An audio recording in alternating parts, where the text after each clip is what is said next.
Hi friends, welcome to प्यारा India. Friend, इस video में हम डिस्कशन करने वाले हैं ड्रेसर कोर्स का फाइनल एग्जाम का एनाटॉमी का क्वेश्चन पेपर। ड्रेसर कोर्स के बारे में अगर आपको पता नहीं है तो आपको बता दें कि ये एक मैट्रिक लेवल पर कोर्स होता है। अगर आप मेडिकल फील्ड में जाना चाहते हैं और आपने सिर्फ मैट्रिक किया है, 10th पास आउट है, तो आप इस कोर्स को कर सकते हैं और मेडिकल फील्ड में जा सकते हैं। ये 1 साल का सर्टिफिकेट कोर्स होता है, ठीक है। तो यहाँ पे 1 साल का ये कोर्स है, तो फाइनल एक ही बार एग्जाम होता है। और देखिए, इसका थर्ड पेपर जो है एनाटॉमी का होता है, तो एनाटॉमी के पेपर को पहले हम डिस्कशन करेंगे।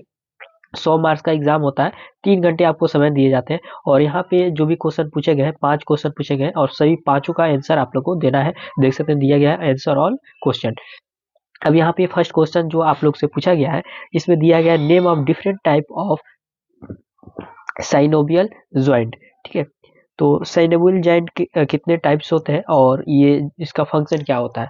20 मार्क्स का ये क्वेश्चन है, लॉन्ग क्वेश्चन है। तो साइनोवियल ज्वाइंट के बारे में आप जो भी बोन्स के ज्वाइंट्स होते हैं उसके बारे में पढ़े होंगे, तो ज्वाइंट्स के बारे में लिख देना था। और साइनोवियल ज्वाइंट्स के में स्पेशल जो है उसके बारे में लिखना था, फिर उसका फंक्शन लिखना था, ठीक है।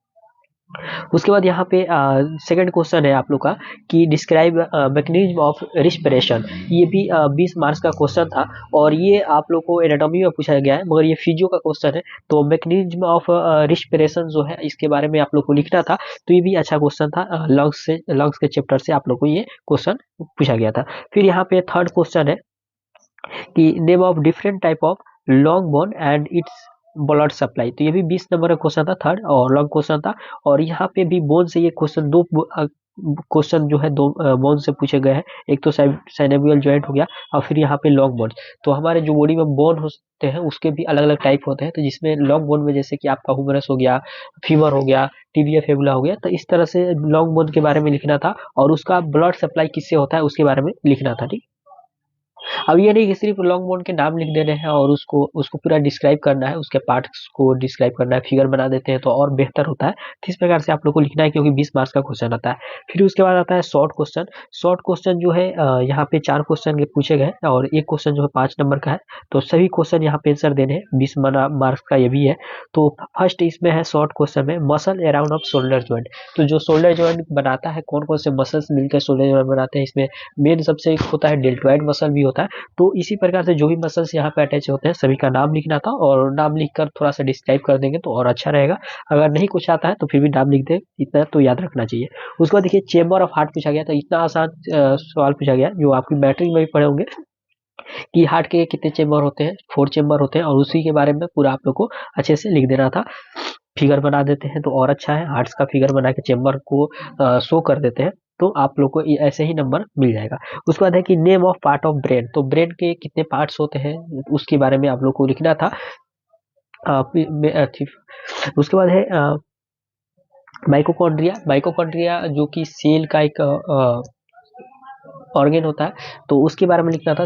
जो माइटोकॉन्ड्रिया को हम लोग पावर ऑफ हाउस भी कहते हैं, तो एनर्जी ऑफ पावर हाउस को कहते हैं।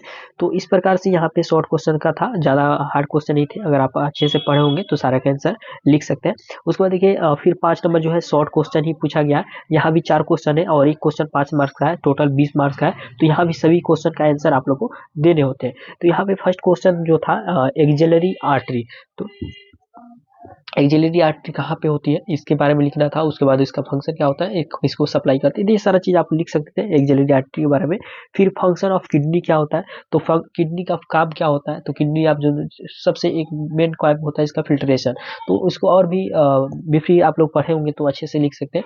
या उसके बाद है थायराइड ग्लैंड। तो थायराइड ग्लैंड आपको पता ही है कहाँ पे रहता है, तो हमारे नेक रीजन में रहता है। और थायराइड ग्लैंड का जैसे T3 T4 जैसे हार्मोन्स रिलीज होते हैं, तो इसके बारे में आप आसानी से लिख सकते थे थायराइड ग्लैंड्स के भी बारे में। उसके बाद है हुमरस। हुमरस बोन है, ये भी बोन से क्वेश्चन पूछा गया। तो हुमरस बोन कहाँ पाया जाता है, तो हमारे आर्म में रहता है। तो फिर इसका फिगर बना देना होता है, इसका पार्ट के बारे में लिख देते, तो इस प्रकार से आपका मार्क्स आसानी से मिल जाता। तो देखिए जो भी क्वेश्चन यहाँ पे पूछे गए सभी अच्छे क्वेश्चन पूछे गए थे, आसान क्वेश्चन थे। अब नेक्स्ट वीडियो में हम इसके फर्स्ट और सेकंड पेपर को डिस्कशन करेंगे। इसमें तीन पेपर होते हैं, फर्स्ट सेकंड थर्ड, ठीक है। तो फर्स्ट यहाँ पे एक थर्ड पेपर डिस्कशन कर चुके हैं, फर्स्ट और सेकंड अभी बाकी है। तो फ्रेंड वीडियो बस इतना ही। वीडियो हेल्पफुल लगे तो लाइक करें, अपने दोस्तों के साथ वो शेयर करें, और इस वीडियो से संबंधित कोई भी डाउट्स है या आपकी राय है कमेंट बॉक्स में रख सकते हैं। टेलीग्राम और इंस्टाग्राम का लिंक डिस्क्रिप्शन बॉक्स में मिल जाएगा, वहाँ से ही फॉलो करके हमसे जुड़ सकते हैं और बातें कर सकते हैं। तो फ्रेंड वीडियो बस इतना ही। Thank you.